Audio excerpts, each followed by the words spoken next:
Assalamu alaikum students. I hope you will be fine at your homes. So let's have a review of the previous lesson first. Last time we talked about the products of anaerobic, the two types of anaerobic respiration, the alcoholic and the lactate pathway. We saw that how the two pathways, the products, and they undergo which further stages, which process is reversible, which is irreversible, and the one which is reversible, what happens to that. Then after that we also saw what happens to a person when a person what happens to a person when he is taking the oxygen. I means the rate at which he is uptaking the oxygen before exercise, during exercise, and after exercise. We um, we um, we had a discussion about the various terminologies like oxygen deficit, oxygen depth, etc. Why is oxygen depth required? What's its role there? So basically all these things they were discussed previously. Today we have to see a few of the more things, and that is basically we will be talking about respiratory substrates, and secondly respiratory quotient, right? These are very easy topics, right? So I don't think so it would be very difficult to understand them. Now we come to this respiratory substrates. Now obviously the substrate, the reactant molecule in a reaction, obviously that is the substrate there. Now you see, all those organic molecules which are oxidized or which are broken down in the process of cellular respiration to release energy, and of course that energy is then used for the synthesis of ATP. All these organic molecules, they are called as respiratory substrates. Now, if we look at the various categories of the respiratory substrates, there are three main types of respiratory substrate. These are the organic molecules which are usually oxidized in cellular respiration to release energy. Now, the three main categories, what are they? Obviously, we know them. They are carbohydrates, lipids, and proteins. But if we look at the you know uh, uh, you know uh, which substrate is most of the time used in cellular respiration, which is lesser used after that, and the one which is least used. So basically if I look at the sequence, it's in the same sequence. Carbohydrates, they are the main respiratory and the usual respiratory substrate. And even among carbohydrates, glucose is the most common respiratory substrate. As you people remember, if you people remember that we discussed at the very start that even some of the cells, they are very specific for using some substrate as a respiratory substrate. For example, your neurons usually they don't switch to any other alternate respiratory substrate if glucose is not available. Its foremost option is glucose, and most of the time neurons they only switch to some other respiratory substrates if there is a long period of starvation. And you can imagine that's not at all a normal condition, right? So carbohydrates, they are the most common respiratory substrates, and among carbohydrates, glucose is the most commonly used respiratory substrate, right? Now you see, we will discuss it later on a bit in detail that why glucose is the most common respiratory substrates other than the other carbohydrates. Why not lipids and the proteins as well, right? So after that comes the lipids. Lipids, they are used in the process of cellular respiration but not very commonly, and proteins they come in the last priority of being used in cellular respiration. Okay, we will come to the reasons when we are going to discuss one by one, but remember that there too much detail is not in the syllabus.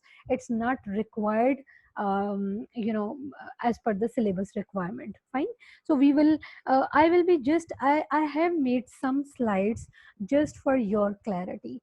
Otherwise, if I look at that some molecular structures are drawn over there, or some molecular structures are shown there, that's not at all included in the syllabus. Okay, that is just for the clarity purpose. Now, first of all, we come to the carbohydrates. As I said, carbohydrates, they're the most common respiratory substrates, and among carbohydrates, the usual respiratory substrate, that is glucose. And we know that some cells, they are very, very specific in respiring glucose only, such as your brain neurons, red blood cells, lymphocytes, etc. Okay, but these are just a few examples. However, other cells, that depends on the availability of the glucose. If glucose is available, well and good, they are going to respire that. If glucose is not available, they can go to the alternate sources of respiratory substrate being used in respiration. Okay, but some cells are very, very specific. For example, neurons, red blood cells, we have already seen what's the reason why glucose is there in case of red blood cells, right? Other cells, they can oxidize lipids as well as amino acids, but once again, depending on the conditions. Now, next respiratory substrate, that comes the lipids.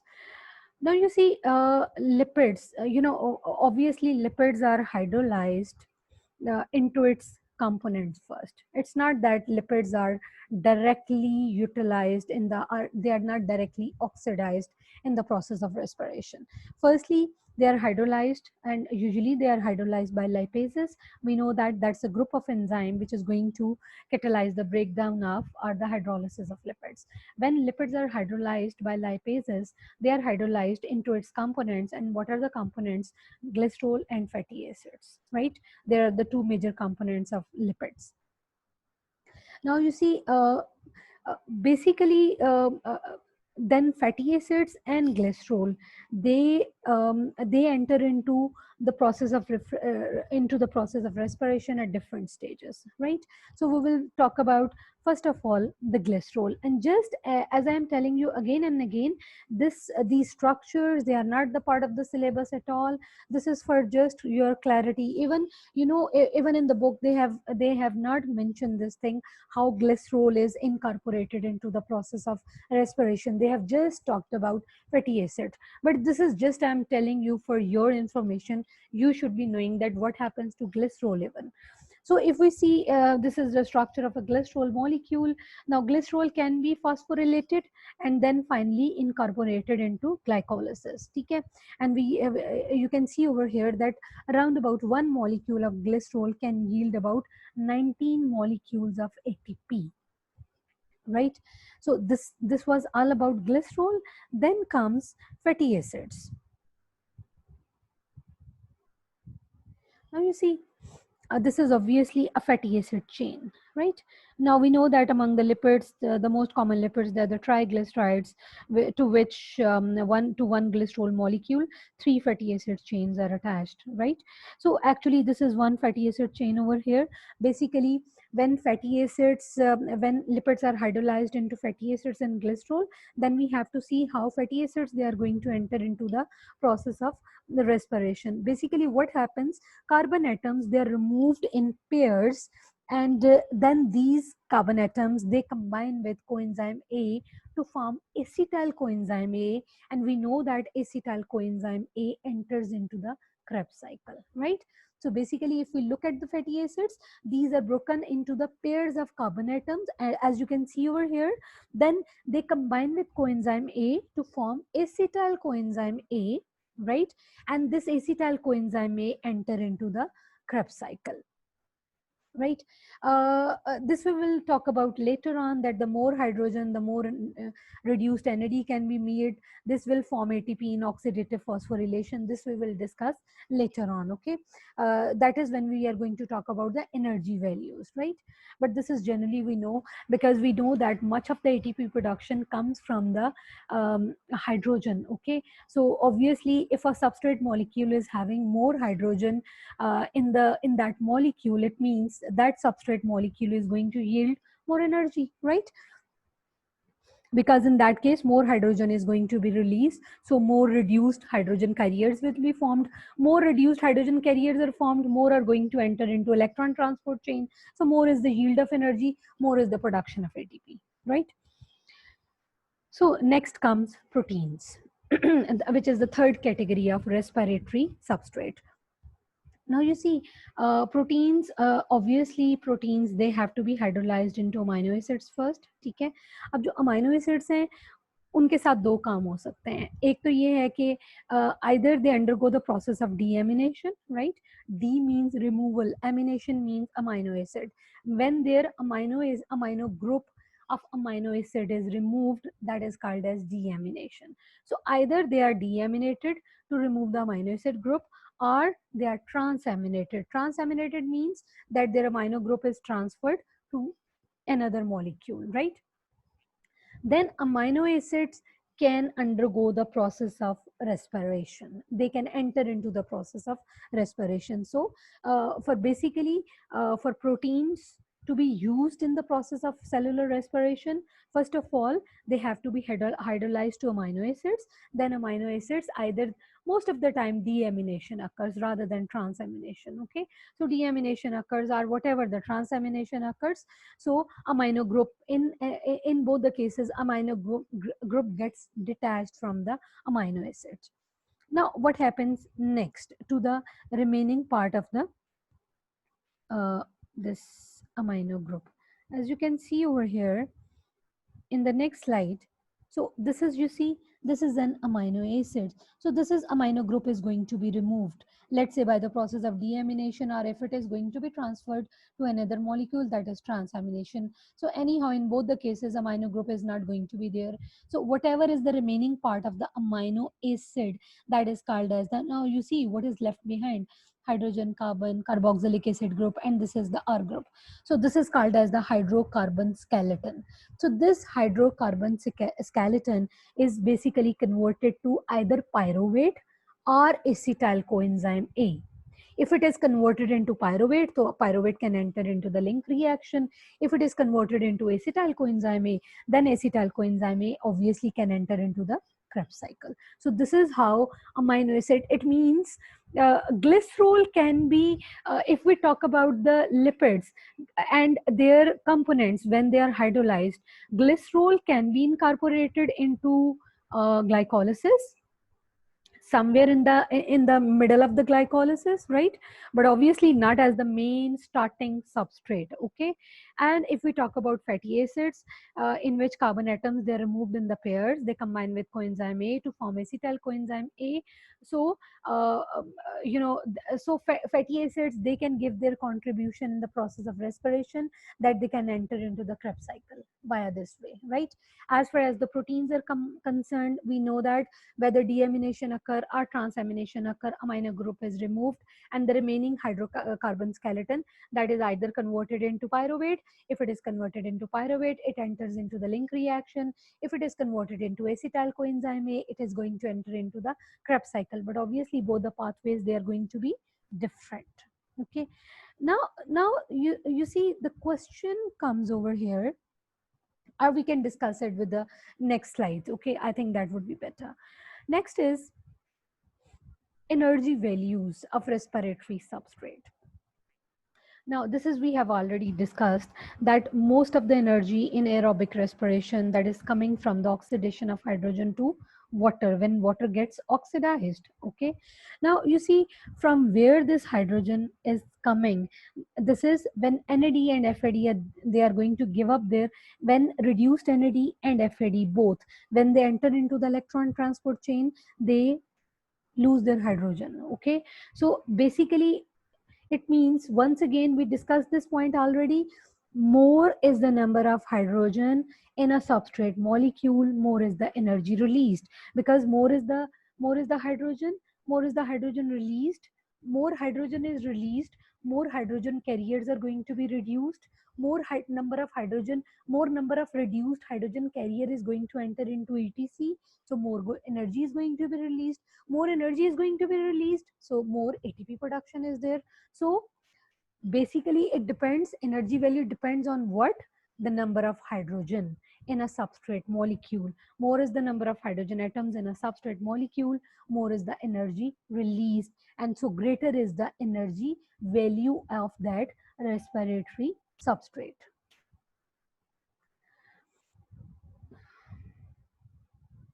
Now, next, if we see, so if we look at the formulas of the carbohydrates, and we know that among carbohydrates, we see that glucose is the most common. And what is the formula of the glucose? C6H12O6. How many hydrogen are there? 12, right?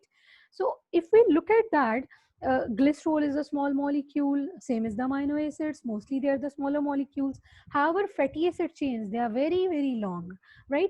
So fatty acids, they have more hydrogen per molecule than any other respiratory substrate, means carbohydrates and proteins. So lipids, they have a greater energy value per unit mass, and this energy value per unit mass, that is called as the energy density. So we can say that lipids have the highest energy density, then carbohydrates are proteins, right? I will explain it once again, that what is the energy density? Energy value per unit mass, that is called the energy density of any substrate molecule, right? So lipids, they have a greater energy value per unit mass because they have more hydrogen per molecule than any other respiratory substrate. So they have more energy value per unit mass, means they have more energy density than carbohydrates are proteins. Okay, like as an example, we can see over here, this is one molecule of stearic acid. Stearic acid is one of the fatty acids. Now you can see, imagine it's going to yield 147 ATP molecules. Just one molecule of stearic acid. It is just because of the number of hydrogen present in stearic acid, right? If you you see, like if you remember the process of aerobic respiration, in which glucose was the main respiratory substrate, how many were the total number of ATP molecules there? 32. Now, if you just compare the 32 when 147, hell lot of difference between the yield of ATP molecules, right? Now, this question comes, when lipids, um, they have got the highest energy density, are the highest energy value. And even if we, if we compare the typical values of energy values of three respiratory substrate, we will find lipids, they have got the highest energy value, highest energy density, then comes protein, and then come carbohydrates, right? Now we will look at that question as well, that if lipids, they have got the highest energy density, then carbohydrates, why they are not the most commonly used respiratory substrate? And even the proteins, they have energy density greater than carbohydrates, even then they are not utilized most commonly in the respiration. Why is it so? We will come to this question later on, when we are going to compare the energy densities of the respiratory substrate. First of all, we will come to this thing, how the energy value is calculated. Basically, the energy value of a substrate molecule, that can be determined with the help of this apparatus, which you might be familiar with in chemistry, that is called as calorimeter. Okay? If you people have studied the calorimeter, you must be knowing its mechanism, but its detail is not in the syllabus, but I will just let you know, just for the clarity. You can see over here, actually inside of this calorimeter is filled with a known volume of water. Then you can see over here, this is a chamber. This is inside this is a small petri dish like structure. This is called as the crucible, right? In the crucible, sample is placed. Then you see oxygen is made supplied over there, because aerobic respiration has to take place. Obviously, a thermometer is there, which is going to record the temperature of the water, initial temperature of water, and then the final temperature of water as that. Stirrer is there. Stirrer is just, obviously, that is for the we keep on stirring it throughout, so that heat energy which is going to be released, that is going to be distributed uniformly throughout that volume of water which is present inside the calorimeter. So with the help of calorimeter, we can calculate the energy value of a substrate molecule. Actually, what happens there, that a known mass of a substrate, like you can see over here, it's written here sample in a cup. Sample means a known mass of a respiratory substrate that is placed in this crucible in the calorimeter, right? And then this known mass of substrate that is burned completely in the presence of oxygen.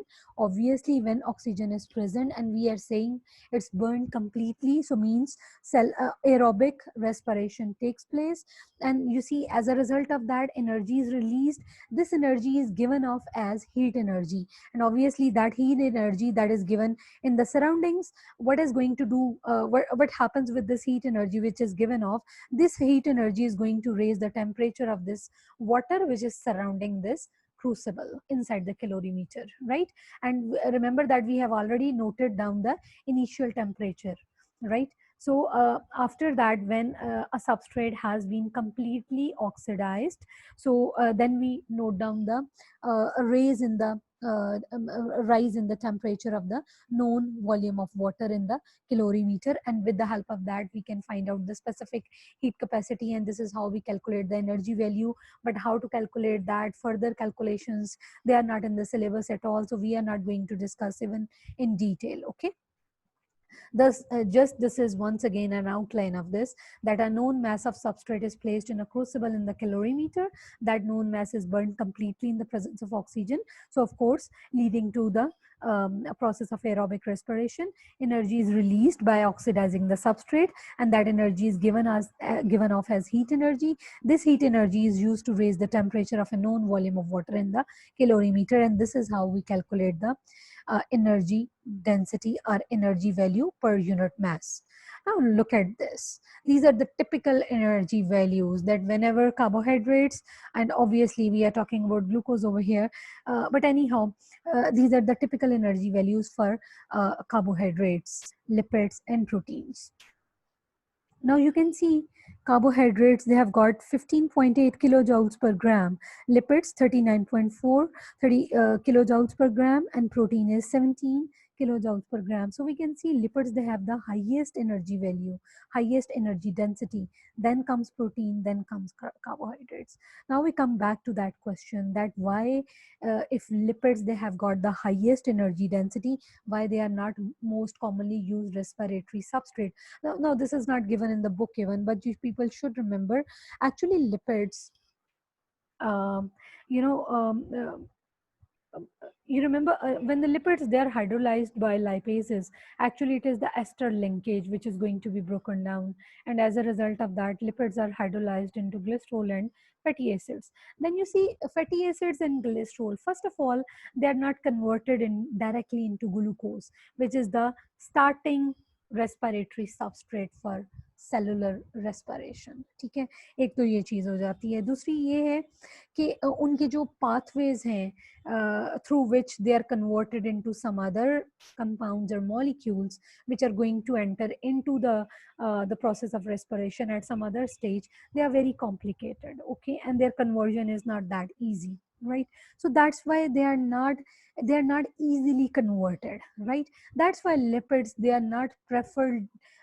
preferred to be used as respiratory substrate. ठीक है, अगर अब आप देखो कि proteins जो हैं, proteins में मेनली हमारी बॉडी जो है like mostly amino acids, you know they are recycled to form the new proteins in the body. ठीक है, और यूजुअली आपकी बॉडी में प्रोटीन्स रेस्पिरेशन में नहीं यूज़ होते एक्सेप्ट फॉर द फैक्ट अगर कभी एक्सेस अमाइनो एसिड्स हों तो, अदरवाइज नहीं. ठीक है, और वो बहुत कम कब होता है, when there is a long period of starvation, जब आपके when your carbohydrates reserves in the body they are no more there, even lipids are not there, then your body has to go for proteins as a respiratory substrate, means using amino acid as a respiratory substrate, right? Otherwise your body doesn't prefer. और दूसरे proteins में basically ये भी है कि proteins में भी जो amino acids के बाद when they are when they are deaminated and then they are converted into some other molecule which is going to enter into the process of respiration, once again this conversion or this pathway it requires much more energy. उसको energy बहुत ज़्यादा चाहिए होती है in processes को.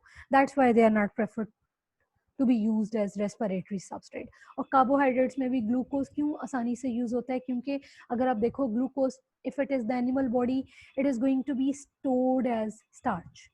If it is in the animal case, it is going to be stored as starch, glycogen, and if it is the plant body, it is going to be converted into starch. Now you see, both of them, they can be easily converted into glucose, right? So that's why glucose is the most commonly used respiratory substrate.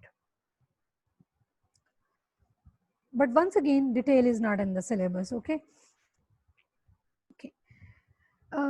Okay, one thing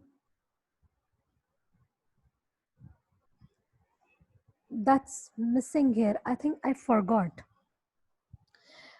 That's not given actually precisely in the book as well. I can make a slide in the next lesson for this as well. What is the importance of our, we will come to this later on. Sorry, we haven't discussed the respiratory quotient yet. That's related to that. So we come to the respiratory quotient now. Now, what is respiratory quotient? That is the ratio of volume of carbon dioxide given out per unit time to the volume of oxygen taken in per unit time. Now you see, this is there are two types of equations which can be used for calculating the RQ. This is abbreviated as RQ, otherwise it is called as respiratory quotient. So there are two ways, there are two types of equations which can be used to calculate the RQ of any respiratory substrate. One thing is, when we are going to measure the volume of gases, whether it is taken in or given out, right? When that is the case, but usually you see, let's say if in the Cambridge there is a question, what is meant by respiratory quotient? You will see always in the marking key, they go for this definition, they go for this equation rather than this. Okay, because this is the proper definition of respiratory quotient. And remember that whenever if you look at the marking key, if you don't write down this thing, sometimes the student, they simply write down volume of carbon dioxide divided by volume of oxygen. No, you have to mention carbon dioxide given out and oxygen taken in, and second most important thing, per unit time or in unit time, that has to be mentioned there. Because let's say if it is of 1 mark, then you might not get 1 mark for this reason. Okay. However, second case is that if let's say it's not an experimental, it's not an experiment and the volumes have not been measured, rather than you are given an equation for any respiratory substrate for the process of respiration. Okay, then in that case, obviously you don't have the volumes to be calculated there, so you cannot use this equation. Then in that case, we switch to this equation. Moles or molecules of carbon dioxide given out divided by moles or molecules of oxygen taken in. So ratio of moles or molecules of carbon dioxide given out to moles or molecules of oxygen taken in. This is how we can also calculate the respiratory quotient. If for a particular respiratory substrate for the process of respiration, if an equation is given, then in that case, obviously, we are going to use this equation. Otherwise, if we generally have to write down the definition of respiratory quotient, we have to, either we can write it in the form of a sentence, ratio of volume of this to this, or we can use this equation as such. That is acceptable in the marking key on equal grounds, right? Now we will see now this is here what I was saying. I missed this thing in over here, and that is I just it just came into my mind right now. And as I said, it's not precisely given in the book as well, but it often comes in the question papers. What does respiratory quotient tell you? We come to know about two things by calculating the RQ of a respiratory substrate. First, value of RQ tells you the nature of respiratory substrate. Just like we have seen that there are specific energy values for different energy densities for the three types of respiratory substrate. Like we have seen that 15.8 for carbohydrate, 39.4 lipid, 17 for protein. In the same way, RQ values, there are typical RQ values for different respiratory substrates. So when we let's say if you are given a RQ value, what does it can show? Firstly, it can tell you the nature of respiratory substrate. Means by looking at the value of RQ, you can tell whether the respiratory substrate used in respiration is a carbohydrate or a protein or a lipid, right? First thing, nature of respiratory substrate. Second is it also tells you whether the respiration which is taking place, that is aerobic respiration or anaerobic respiration. Okay, I think I can no, I shouldn't be writing it over here. Okay, I can write now.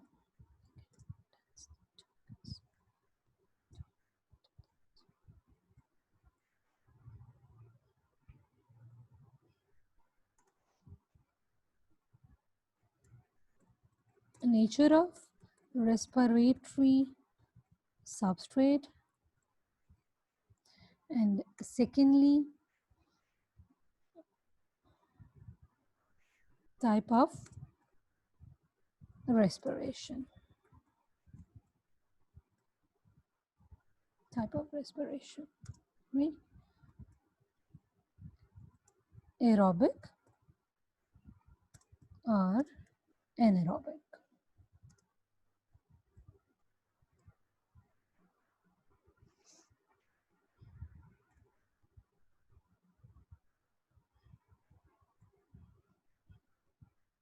right? So RQ tells us two things: nature of respiratory substrate, whether it's a protein, carbohydrate, or lipid. Secondly, what type of respiration has taken place, whether it was aerobic respiration or anaerobic respiration. So you see, we can come to know about these two facts only by looking at the value of RQ. That's it. Okay. Now we will see a few calculations where RQ value have been calculated. Okay. In your syllabus, it's most of the time they give you some equations and they ask you to calculate the RQ value. And most of the time it's for a carbohydrate or a fatty acid, never about a protein, okay, or an amino acid, and even not the cholesterol. So you can see respiration. This is RQ for aerobic respiration of glucose. Now you see, it's obviously, first of all, we need to balance the equation. If it is not right, then we can obviously look at that, how many molecules of carbon dioxide are there and how many molecules of oxygen are there. Okay, so we need a balanced equation for this. So you can see over here, we know that RQ is number of molecules of carbon dioxide given out divided by number of molecules of oxygen taken in. So we can see over here 6 oxygen, and over here it's the same number. So 6 divided by 6, what comes the answer? That is 1. So this is the typical value for RQ for carbohydrates. Okay, that is the, so whenever your RQ value is 1, we can conclude that your respiratory substrate is a carbohydrate. Then you see next, this is, you see, they have discussed about the RQ for aerobic respiration of oleic acid. Oleic acid is a fatty acid. Okay, so here is the equation given over here: C18H34O oxygen plus 25.5 oxygen, 18 carbon dioxide plus 17 water plus energy. And what is RQ? Once again, obviously carbon dioxide divided by oxygen. How many carbon dioxide is there? 18 divided by 25.5. So what is the answer? 0.7. Now this is a typical value for lipids. So whenever you look, whenever your RK value is 0.7, you can conclude that your respiratory substrate was a lipid. Now we come to a table where we can have a look at the typical respiratory coefficients for different respiratory substrates. You can see over here, it's better if we, even in the book, obviously I have taken this book a table from the net, but glucose, we mean by this, it's a carbohydrate.